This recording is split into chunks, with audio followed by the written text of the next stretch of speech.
Justice à présent. En Afrique du Sud, les procureurs d'État et l'équipe de la défense d'Oscar Pistorius négocient toujours.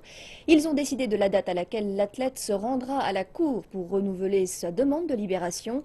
Jeudi dernier, la Cour suprême d'appel a annulé le chef d'accusation d'homicide involontaire pour le transformer en assassinat.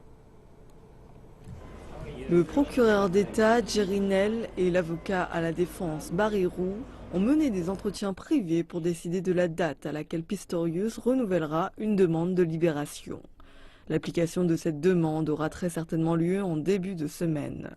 Lorsque la Cour suprême d'appel met de côté la condamnation de l'athlète, cela signifie que les conditions actuelles de libération ne s'appliquent plus.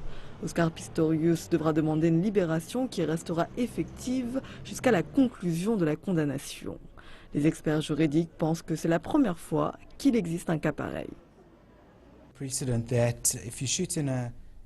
Je pense que cela crée un précédent. Vous devez savoir que dans un endroit confiné, la mort peut être prévisible.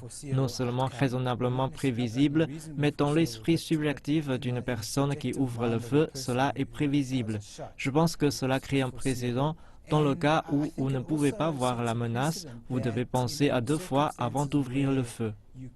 Dans un pays qui combat la violence faite aux femmes, la décision a été hautement saluée par les organisations féminines.